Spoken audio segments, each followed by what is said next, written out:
Guys, welcome back to my YouTube channel. അപ്പോൾ guys, ഞാൻ ഇന്ന് വന്നിരിക്കുന്നത് എന്താണെന്ന് ചോദിച്ചിട്ടുണ്ടെങ്കിൽ ഇന്ന് എൻ്റെ വല്യമ്മയുടെ ബർത്ത്ഡേ ആണ് കേട്ടോ. അപ്പോൾ നമ്മൾ വല്യമ്മയ്ക്കൊരു ഗിഫ്റ്റ് കൊടുക്കാൻ പോവാണ്. അപ്പോൾ നമ്മൾ കേക്ക് വാങ്ങിച്ചിട്ടുണ്ട്. അപ്പം ഒരു സർപ്രൈസാണ് ഇന്ന് വല്യമ്മയ്ക്ക് അറിയത്തില്ല ഇന്ന് വല്യമ്മയുടെ ബർത്ത്ഡേ ആണ്. അപ്പോൾ ഇപ്പോൾ വല്യമ്മ റൂമിലാണുള്ളത്, നമ്മൾ ഹാളിലാണ്. നമ്മൾ കേക്ക് ഇവിടെ കൊണ്ടുവച്ചിട്ടുണ്ട് കേട്ടോ. ഗൈസ്, ഇതാണ് നമ്മുടെ കേക്ക് കേട്ടോ, കണ്ടല്ലോ, ഇതാണ് നമ്മുടെ കേക്ക്. അപ്പം ഇന്ന് വല്യമ്മയുടെ ബർത്ത്ഡേ. അപ്പോൾ നമ്മൾ അതിന് ജസ്റ്റ് കേക്ക് കട്ടിങ് മാത്രമേ ഉള്ളൂ, അല്ലാതെ വേറെ വലിയ പരിപാടി ഒന്നുമില്ല. അപ്പം വല്യമ്മ ഇപ്പം റൂമിലാണ്. അപ്പോൾ ഹാളിലോട്ട് വരുമ്പോൾ നമുക്ക് സർപ്രൈസായിട്ട് കൊണ്ട് കേക്ക് കൊടുക്കാം. അപ്പം നമുക്ക് റിയാക്ഷൻ എന്താണെന്ന് അറിയാം കേട്ടോ. അപ്പോൾ നമുക്ക് എന്തായാലും നേരെ വീട്ടിലോട്ട് പോകും.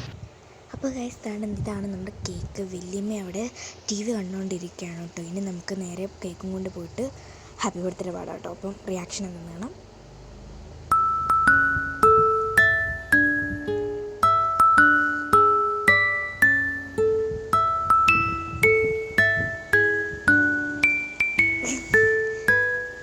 അങ്ങനെ നമ്മൾ കേക്ക് കൊടുത്തിട്ടോ. ഇനി നമുക്ക് കേക്ക് മുറിക്കാനുള്ള സെറ്റപ്പൊക്കെ ആക്കിയിട്ട് കാണാമേ. ആൾ നല്ല സന്തോഷമായിട്ടുണ്ടായിരുന്നു കേട്ടോ. അപ്പോൾ ഇതാണ് നമ്മൾ കേക്ക് മുറിക്കാൻ പോവുകയാണ് കേട്ടോ.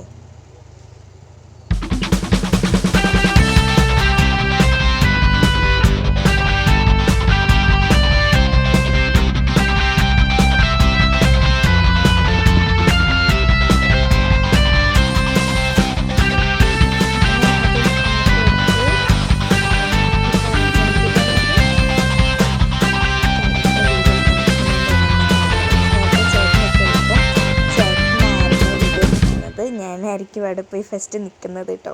അപ്പം ചേട്ടനും അച്ഛനും കൂടെ അത്തായും കൂടെ ഇവിടെ പോയേക്കാണ്. ഹൈദരാബാദ് പോയേക്കാണ് കേട്ടോ, അണ്ണയുടെ നീറ്റ് എഴുതാൻ വേണ്ടിയിട്ട്. അപ്പം ഇതൊരു കുഞ്ഞ് ബർത്ത്ഡേ വ്ളോഗായിരുന്നു കേട്ടോ. അത്തമ്മക്ക് അറിയത്തില്ലായിരുന്നു ഇന്ന് അത്തമ്മയുടെ ബർത്ത്ഡേ ആണ്. അപ്പം ചെറിയ രീതിക്കുള്ളൊരു ബർത്ത്ഡേ ആണ്. കേക്ക് മുറി മാത്രമേ ഉള്ളൂ, അല്ലാതെ വേറെ സംഭവങ്ങളൊന്നുമില്ല കേട്ടോ. അപ്പം ഇതൊരു കുഞ്ഞു വ്ളോഗായിരുന്നു. എല്ലാവർക്കും ഇഷ്ടപ്പെട്ടെന്ന് വിചാരിക്കുന്നു. ഇഷ്ടപ്പെട്ട ലൈക്ക് ചെയ്യണം, ഷെയർ ചെയ്യണം, സബ്സ്ക്രൈബ് ചെയ്യണം കേട്ടോ. കേക്ക് മുറി ഇഷ്ടപ്പെട്ടോ? അപ്പോൾ ഗൈസ്, എല്ലാവർക്കും ബൈ ബൈ.